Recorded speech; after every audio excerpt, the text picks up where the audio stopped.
మలి సర్కారు చేపించిన కులగణన సర్వేల పనిచేసిన వాళ్ళకు షెయి సర్కారు అనా పైసా కూడా బాకీ లేకుండా జీతభత్యాలు మొత్తం అప్పచెప్పిందట. ఇంటింటికి పోయి ఇంటి లాదల వివరాలు రాసుకొచ్చిన వాళ్ళందరికీ కూడా ఒక్కొక్కలకు 10,000 చొప్పున పైకమిచ్చిరట. ఉదికు కులగణన సర్వే పేపర్లను కంప్యూటర్లకు ఎక్కించిన డాటా ఆపరేటర్లకు ఇప్పటికి రూపాయి ఇయ్యలేదని వాళ్ళు లొల్లి పెడుతుంటే ఇక జీతాలు ఇచ్చినమని ఎవరన్నారట. ఇగో పైసల మంత్రి మల్లు బట్టి విక్రమార్క సారు జీతాలు ఇచ్చిరా.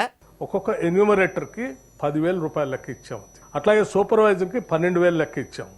మండల్ నోడల్ ఆఫీసర్ కూడా దాన్ని కోఆర్డినేట్ చేయడానికి 15,000 రూపాయలు లెక్క ఇచ్చాము. ఇన్నరా పైసల మంత్రిక ఉప ముఖ్యమంత్రి మల్లు బట్టి విక్రమార్క సార్ ఏమంటున్నాడు? అయ్యా బడ్జెట్ మినిస్టర్ బట్టి సారు, మీరు ఇట్లా జీతాలు చెల్లించినామని మంచిగానే అంటుర్రు, కానీ ఇంకా కంప్యూటర్లకు డాటా ఎక్కించిన కంప్యూటర్ ఆపరేటర్లకు పైకమే ఇయ్యలేదని వాళ్ళు బాధపడుకుంటా పేర్లు ఎక్కించేదాకానేమో ఇంకెంతసేపు అని ఒక్కడికి 4 మాటలు అడిగినరు.